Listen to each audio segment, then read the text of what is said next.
Nossa primeira noite em Vegas, resumo. Pedro, eu quero a minha jaqueta, roubar a minha jaqueta. Daí a Clarissa, porra, esse viado do Pedro tá acabando com a nossa festa. Daniele, meu Pedro, o cara vai ser preso, Deus, que você tá reclamando com a jaqueta, velho.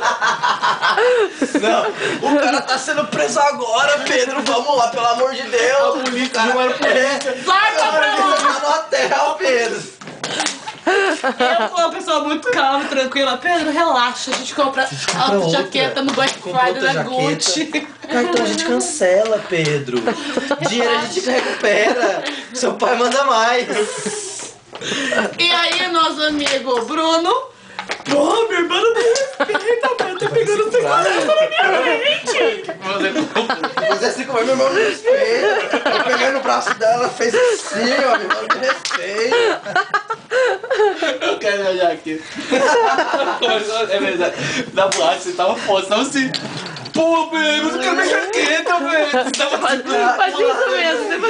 Não, mas a melhor parte foi que ele sentou ali na frente do caixa onde você compra a fichinha pra jogar na casa. Ele sentou no balcão. Eu vou mostrar a jaqueta no vídeo.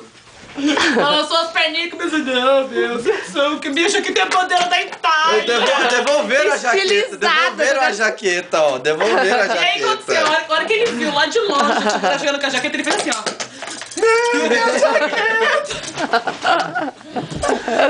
Tá tudo errado nessa vida. Você é uma criancinha.